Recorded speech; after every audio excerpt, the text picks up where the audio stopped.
Hello అందరికీ, ఈరోజు మాత్రం నా స్టైల్లో పన్నీర్ కర్రీ చేయబోతున్నాను.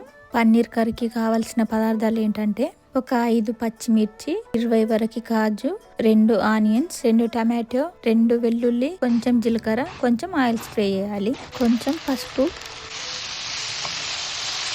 ఈ విధంగా అయిన తర్వాత కొద్దిసేపు చల్లగాలి పెట్టుకొని మిక్సీ పట్టాలి. పేస్ట్ ఇలా మెత్తగా అయ్యే వరకు మిక్సీ పట్టుకోవాలి. తర్వాత ఒక కడాయి పెట్టుకొని అందులో కొంచెం ఆయిల్ వేసుకొని పోపు గింజలు వేసిన తర్వాత కొంచెం మసాలా ఇంగ్రీడియంట్స్ వేసిన తర్వాత ఒక ఆనియన్ తీసుకొని సన్నగా కట్ చేసుకొని పోపులు వేసిన. ఆ తర్వాత లైట్గా ఉప్పు వేసిన, ఎందుకంటే తొందరగా ఆనియన్స్ మగ్గడానికి ఉప్పు వేసిన. ఆ తర్వాత కొంచెం పసుపు వేసుకున్న, 2 పచ్చిమిర్చి వేసుకున్న. ఆ తర్వాత అల్లం వెల్లుల్లి పేస్ట్ వేసుకొని కలుపుకున్నా. ఆనియన్స్ కొంచెం బ్రౌన్ కలర్ లాగా వచ్చిన తర్వాత పేస్ట్ వేసుకోవాలి. మనం మిక్సీ పట్టిన పేస్ట్ వేసుకొని మొత్తం మంచిగా కలపాలి. కలిపిన తర్వాత కొంచెం కారం వేయాలి. ఈ పేస్ట్ కొంచెం ఫ్రై అయ్యే వరకు మనం పన్నీర్ కోసం ఇలా కొంచెం కారము, పసుపు, ధనియాల పొడి, గరం మసాలా వేసుకొని పన్నీర్ని కొంచెం ఫ్రై చేసుకోవాలి. పన్నీర్ ఈ కలర్ వచ్చే వరకు కొంచెం ఫ్రై చేసుకోవాలి.